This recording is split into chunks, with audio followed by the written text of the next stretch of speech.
Pemirsa, Bupati Aceh Jaya T. Irfan TB melakukan launching program gerakan pendidikan satu mutu. Bupati juga kegiatan Pekan Kreativitas Pendidikan Kabupaten Aceh Jaya tahun 2019 di Taman Memorial Tsunami Park.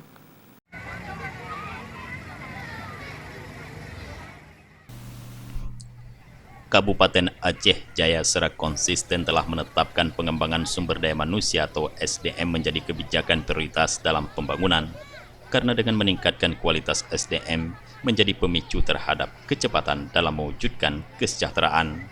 Hal tersebut disampaikan Bupati Aceh Jaya T. Irfan TB saat launching program gerakan pendidikan satu mutu. Menurut Bupati, desain pembangunan di bidang pendidikan harus dapat menjangkau semua dan bermutu serta berdaya saing tinggi. Maka tidak boleh ada masyarakat Aceh Jaya yang tidak mendapatkan kesempatan belajar. Kabupaten Aceh Jaya terus berupaya menyediakan sarana dan prasarana pendukung yang memadai sebagai wujud dalam melakukan perkembangan pendidikan di Aceh Jaya.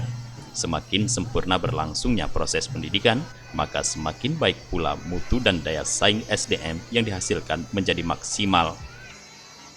Bahwa untuk tahap pertama ini ada 53 sekolah yang akan kita sebagai pilot project lah untuk pengembangan sekolah efektif, dan untuk berikutnya tentunya terus kita tambah nanti sistem daripada pelaksanaannya yang sekolah 53 ini nanti menggandeng sekolah-sekolah lain.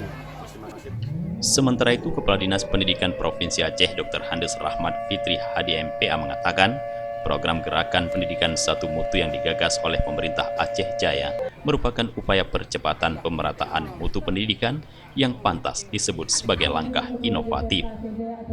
Pasti Aceh bagaimana berupaya untuk meningkatkan sumber daya manusianya, dan itulah salah satu visi dan misinya Gubernur Aceh. Aceh Carong kemudian juga mewujudkan bagaimana sumber daya manusia Aceh itu yang bisa berdaya saing baik tingkat di regional, tingkat nasional maupun internasional.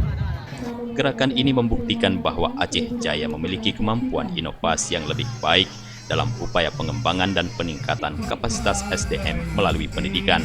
Dengan adanya program ini, diharapkan bisa membawa pendidikan di Aceh Jaya untuk lebih baik ke depan. Dari Kabupaten Aceh Jaya, Tim Liputan Aceh TV melaporkan.